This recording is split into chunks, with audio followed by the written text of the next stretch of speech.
안녕하세요. 저는 결혼한 지 2년 된 20대 후반의 여성입니다. 창창한 앞길에 걸리적거린다며 저더러 신우딸 데려다 키우라는 무개념 시어머니 때문에 남편과 이혼하게 되었네요.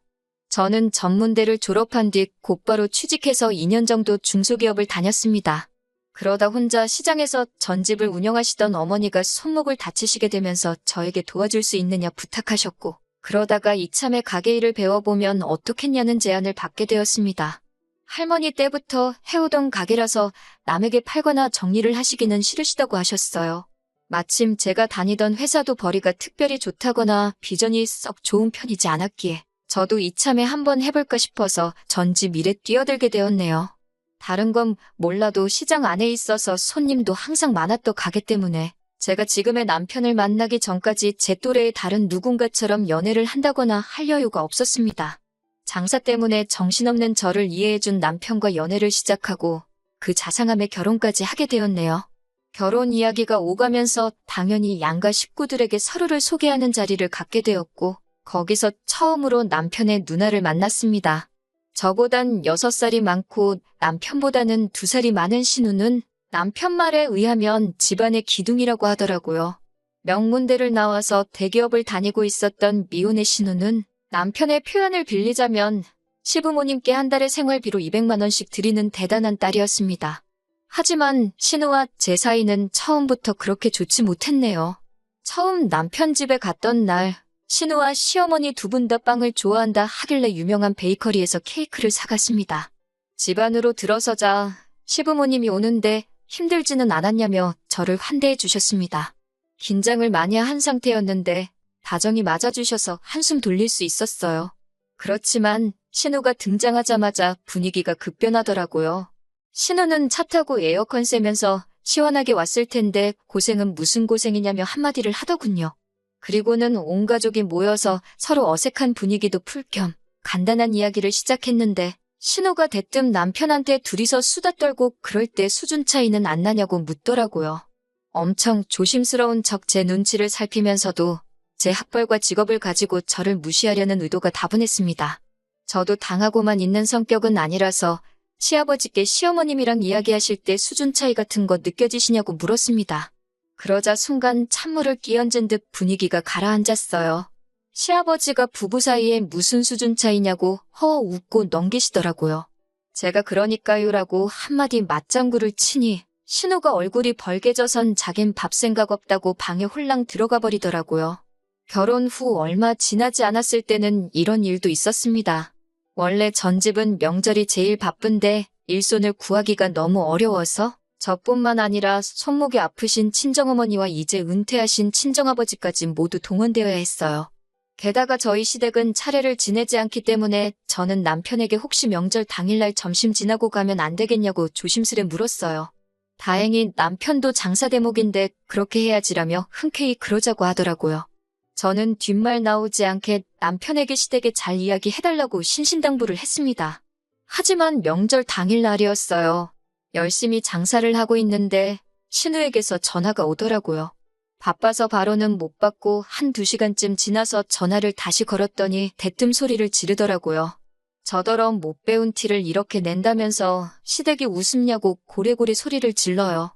황당해서 말도 안 나오는데 시어머니까지 전화를 받으시더니 저더러 천명절인데 장사가 뭐가 중요하냐고 저를 꾸중하셨습니다.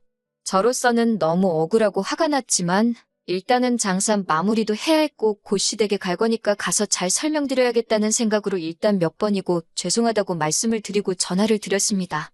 그리고 바로 남편에게 전화해 도대체 이게 무슨 상황이냐고 따졌더니 남편도 이해가 안 된다면서 분명히 시어머니가 괜찮다고 했다는 거예요. 거짓말하는 거 아니냐고 하니까 자기가 무슨 덕을 본다고 거짓말을 하냐면서 아무래도 신우 때문인 것 같다고 그러더군요. 마치 어딘가 짚히는 게 있는 사람 같았습니다. 어쨌든 일단은 시댁에 가야 하니까 저는 전날 준비한 명절 음식과 전을 포장해서 시댁으로 향했습니다. 친정 부모님께는 다음날 오겠다고 했고 부모님도 걱정하지 말라며 다녀오라고 하셨어요. 시집간 후 첫 명절인데 친정 부모님하고 오전 내에 장사만 하고 점심도 같이 못 먹고 가는 게 마음에 걸려서 시댁으로 가는 길에서 왠지 마음이 많이 상했습니다. 시댁에 도착하니 신우는 마치 저희를 뚫어버리겠다는 기세로 현관 입구를 노려보고 있었습니다. 시부모님도 시큰둥하게 이제 왔냐면서 본체만치 하시더라고요. 저는 속상한 마음을 감추고 준비해온 명절 음식을 하나 둘씩 상위에 올려놓기 시작했고요. 그러자 신우가 시장통에서 팔고 남은 거 싸온 거냐면서 무슨 구린내라도 난다는 듯 자기 손으로 코를 쥐어잡고 인상을 팍 쓰더라고요. 그 모습을 보는데 순간 진짜 딱 한 대 때려주고 싶었지만 차마 그럴 수는 없잖아요. 그래서 제가 그럼 드시지 마시라고 한마디 했습니다. 그리고는 시부모님께도 냄새나는 거 싫으시면 치우겠다고 하고 가지고 온 거 그대로 다시 뚜껑을 덮었습니다. 그러자 시어머니가 저를 잡아 끌고 잠깐 당신 좀 보자며 방으로 데리고 가셨어요. 저는 피곤하기도 했고 억울하기도 하고 아무런 말도 하기 싫었어요. 그런데 시어머니가 갑자기 방문을 닫으시더니 제 손을 꼭 잡고서는 속삭이는 듯한 작은 목소리로 저에게 우는 척이라도 하라면서 미안하다 하시는 거예요. 왜 이러시냐고 하니까 자기 딸이 워낙에 집 밖에 몰라서 그런다고 그냥 비위 좀 맞춰주라고 저에게 부탁을 하시더라고요. 신우 이상한 거 온 가족이 다 안다면서 속 시끄럽게 하지 말고 납작 엎드려서 지내라고 하셨습니다. 더 황당한 건 갑자기 신우 알기를 뭐로 아냐면서 네가 뭔데 늦게 오냐고 저에게 소리를 치시는 거예요. 이중인격도 아니고 한마디로 신우 눈치를 보시느라 아주 쇼를 하고 있더군요. 솔직히 말해서 시어머니가 불쌍하기도 했지만 집안이 정상이 아니다 싶었어요. 가족끼리 서로 기분 맞춰주고 배려해줄 수야 당연히 있다고 생각합니다. 하지만 시어머니의 이런 태도가 신우를 갈수록 오만방자하게 만든다는 확신이 들었습니다. 시어머니는 큰 소리를 내시면서도 동시에 저에게 그냥 분위기 좀 맞춰달라고 거의 사정을 하셨어요. 멍청한 생쇼를 한 10분 정도 하고 방문을 열고 나오니 신우가 제가 가져온 전을 뜯어먹으며 실실거리고 있더라고요. 황당하고 유치해서 어이가 없었어요. 아마 제 동생이나 친구였으면 미친모라고 욕이라도 해줬을 거예요. 남편도 미안한지 머쓱한 얼굴로 저를 쳐다보고 해서 제가 꾹 눌러 참았습니다. 말 그대로 똥이 무서워서 피하냐 더러워서 피하지 그 심정이었어요. 남편도 집에 오는 길에 미안하다면서 신우가 성격이 별난데 시부모님이 생활비를 받아 쓰시는 상황이다 보니 뭐라고 큰소리도 못 내신다고 저더러 조금만 이해해 달라고 하더라고요. 신우의 별난 성격 덕분에 그 이후로도 몇 번 더 분위기 맞춰서 멍청한 생쇼를 해야 했었지만 그래도 시부모님과 저희 부부의 관계는 나쁘지 않았기 때문에 솔직히 이혼까지는 한 번도 생각해보지 않았습니다. 어느 가족이든 별난 인간 하나쯤은 있는 편이지 싶었고 솔직히 저는 신우만큼 시댁에 생활비를 지원할 수도 없었고 지원할 생각도 없었으니까요. 그저 나이 드신 분들이 돈 때문에 딸 눈치를 저렇게 보고 사는 게 보기 딱할 뿐이었습니다. 한 번은 시어머니가 저한테 정말 치사하고 더럽다며 하소연을 하시기도 했어요. 그래서 솔직히 뭐랄까요. 시부모님이 이해가 가기도 했고 우리는 한 팀이다 이런 생각도 했던 것 같아요. 지금 돌아보면 멍청하고 한심한 생각이었네요. 역시나 며느리는 며느리고 딸이 될 수 없었습니다. 두어 달 전 있었던 일입니다. 제가 남편과 이혼을 결심하게 된 결정적인 이유기도 했고요.